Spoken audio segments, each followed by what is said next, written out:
اور آپ کو دیکھنے کو ملے گا بہت ساری ویڈیوز جو ہیں وہ ایک ایتھیسٹک لاجک کے ساتھ بنا رہے ہیں، میں نے بھی دیکھی ہیں، اور اس میں کرتے کیا ہے کہ وہ لوگوں کو دکھاتے ہیں کہ کچھ چیزیں ساتھ ملتی ہیں اور ان کے ساتھ کچھ بنا لیتے ہیں اور وہ کہتے ہیں دیکھیں یہ ہماری لاجک ہے۔ اور اس چیز سے نا مجھے ایک مناظرہ یاد آتا ہے امام ابو حنیفہ کا رحمۃ اللہ علیہ۔ ان کا مقابلہ ہوا تھا، کچھ لوگ تھے دہریہ کے، لغوی معنی ہیں ٹائمرز، وقت والے۔ اصل میں وہ لوگ یہ تھے جو یہ کہتے تھے کہ ما یہلکنا الا الدہر، ہمیں کوئی بھی چیز ہمیں نہیں مارے گی، نہیں گزارے گی سوائے وقت کے، کوئی کریٹر نہیں ہے، کسی نے وقت کو نہیں بنایا، اور کچھ بھی نہیں ہوتا جب ہم یہاں سے فوت ہو جاتے ہیں، کوئی بھی قیامت اور جنت نہیں، جہنم نہیں ہے۔ ان لوگوں نے امام ابو حنیفہ رحمۃ اللہ علیہ کو چیلنج کیا، کیونکہ اس وقت امام ابو حنیفہ جو ہے بہت بڑے امام تھے، ان کو کافی نقصان پہنچ رہا تھا امام ابو حنیفہ سے۔ انہوں نے کہا کہ چلو ہم آپ سے ڈیبیٹ کرتے ہیں۔ انہوں نے ایک وقت مقرر کیا اور وہ اپنے وقت پہ آ گئے، اور امام ابو حنیفہ جو ہے وہ اس وقت نہیں آئے، وہ اپنا وقت لے رہے تھے آرام سکون سے، اور اسی دوران لوگوں نے یہ کہنا شروع کر دیا کہ شاید وہ ڈر گئے ہیں۔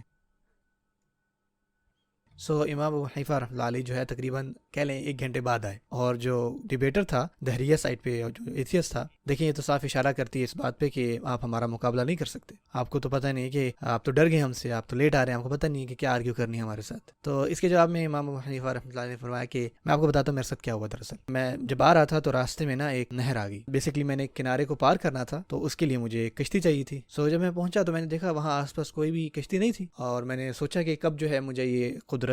سب کچھ بنا کے دیتی ہے، کوئی کشتی نما چیز۔ میں وہاں انتظار کر رہا تھا کہ کوئی لکڑی کے تختے آ جائیں یا کچھ ایسا ہو جائے، اور دیکھتے دیکھتے یہ ساری چیزیں آئیں، اور پانی بھی آیا، اور لکڑی بھی آئی، اور زمین سے جو ہے وہ نیلز بھی باہر آئیں، ایک دم ہی خود بخود جو ہے نا ایک میرے سامنے کشتی تیار ہو۔ اور اس کے آخر میں اوبویسلی میں یہ اپنی الفاظوں میں بیان کر رہا ہوں، تو جب یہ سب ہو گیا تو میں اس میں بیٹھا اور میں نے وہ پار کیا، اور اس وجہ سے مجھے دیری ہو گئی۔ جو دوسرے لوگ تھے دہریہ، یہ سن کر وہ ہنسنے لگ گئے، وہ یہ کہتے کہ آپ کو لگتا ہے کہ ہم یہ بات مانیں گے؟ تو انہوں نے کہا کہ آپ لوگ یہ کہتے ہو کہ یہ سب کچھ جو ہے کہیں سے نہیں آیا، یہ سب جو ہے یہ بائی چانس ہو رہا ہے، کسی نے اس کو ڈیزائن نہیں کیا، اور تم لوگ حیران ہو رہے ہو میری اس کشتی کی کہانی پر۔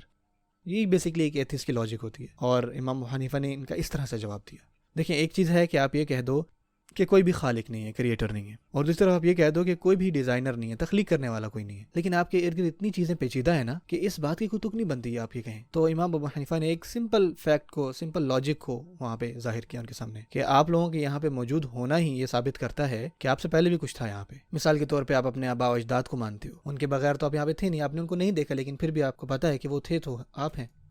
اور امام شافعی رحمۃ اللہ علیہ انہوں نے مزید اس کا جو ہے ایک گہرا جواب دیا، خاص کر ڈیزائن پارٹ کا۔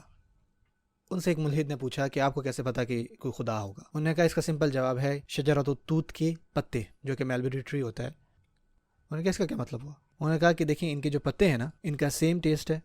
سیم کلر ہے، سیم اسمیل ہے، اور سیم ہی فارم ہے اس کی، لیکن جب اس کو کوئی سلک وارم کھاتی ہے تو سلک دیتی ہے، اور جب کوئی شہد کی مکھی کھاتی ہے تو وہ شہد دیتی ہے، اور جب کوئی بکری کھاتی ہے تو وہ دودھ دیتی ہے، اور جب کوئی غزال کھاتی ہے تو وہ مسک دیتی ہے۔ تو انہوں نے کہا کہ کون ہے جو ایک ہی چیز سے اس طرح کی چیزیں، ایک ہی چیز سے ڈفرنٹ چیزیں ہمیں عطا کر رہا ہے سوائے اللہ تعالیٰ کے؟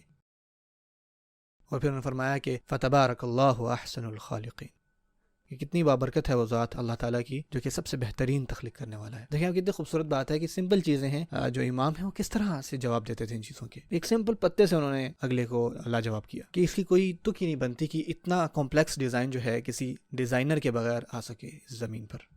اس کے لیے آپ کو کوئی فزیکل ایویڈنس نہیں چاہیے، کوئی چیز دیکھنے کی بھی ضرورت نہیں ہے، اور اس کے بعد آخر میں اس کنکلوژن پہ پہنچنا کہ جو ڈیزائن ہے اتنا پرفیکٹ ہے، اتنا خوبصورت ہے، تو اس سے مزید یہ بات واضح ہوتی ہے کہ کسی بھی خالق کے بغیر نا کوئی بھی مخلوق نہیں ہو سکتا۔ اللہ تعالیٰ نے ہی سب کو بنایا ہے، اللہ تعالیٰ ہی اس سب کے خالق ہیں، اس سب کے مالک ہیں۔ جتنی بھی آپ ڈفرینسز دیکھتے ہیں رنگوں میں، کلرز میں، یہ سب جو ہے اس سب کا کوئی نہ کوئی بنانے والا ہے۔